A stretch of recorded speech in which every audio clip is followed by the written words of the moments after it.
نبی کریم صلی اللہ علیہ وسلم کی ہدایات محرم کے بارے میں موجود ہیں۔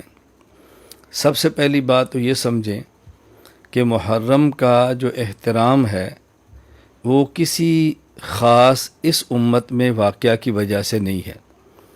یہ بات میں اس لیے واضح کر رہا ہوں کہ عام طور پہ لوگ یہ سمجھتے ہیں کہ محرم کی عظمت حضرت حسین رضی اللہ تعالی عنہ کی شہادت کی وجہ سے، حالانکہ ایسا ہرگز نہیں ہے۔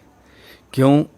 حضور اکرم صلی اللہ علیہ وسلم نے محرم کے مسائل یا اس میں روزہ اور اس کی بعض چیزیں ارشاد فرمائی ہیں وہ پہلے ہیں، اور حضرت حسین رضی اللہ تعالیٰ عنہ کا واقعہ شہادت اس کے بہت بعد پیش آیا ہے۔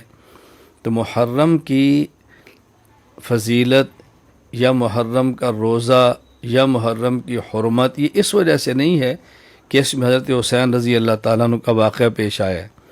قرآن کریم میں ہے ان عدت الشہور عند اللہ 12 شہرا کہ 12 ماہ اللہ پاک نے پیدا فرمائے ہیں، ان میں سے منہا اربعۃ حرم اور 4 مہینے حرمت والے ہیں، مزید عظمت والے ہیں۔ اور یہ جو 4 مہینے حرمت والے بیان فرمائے ہیں یہ ذوالقعدہ، ذوالحج، محرم اور رجب، یہ 4 ماہ ہیں۔ اب دیکھو یہ قرآن کریم جو نازل ہوا ہے حضرت حسین کی شہادت سے کتنے سال پہلے نازل ہوا ہے، تو یہ کہنا کہ حضرت حسین کی وجہ سے محرم کا احترام ہے یہ بات ٹھیک نہیں ہے۔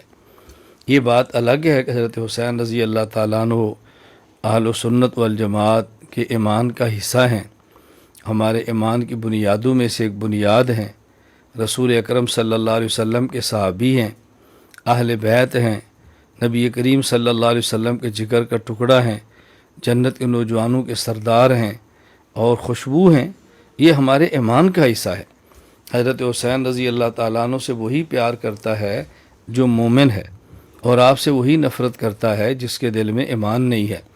مومن ہو اور صحابی رسول، مومن ہو اور اہل بیت، مومن ہو اور پیغمبر کی اولاد سے پیار نہ کرے، یہ کیسے ہو سکتا ہے؟ میں صرف یہ سمجھا رہا ہوں کہ یہ جو واقعہ محرم ہے اس کا عظمت یا حرمت واقعہ حسین اور واقعہ شہادت حسین کی وجہ سے نہیں ہے، اصل جو بنیادی بات میں نے عرض کی ہے۔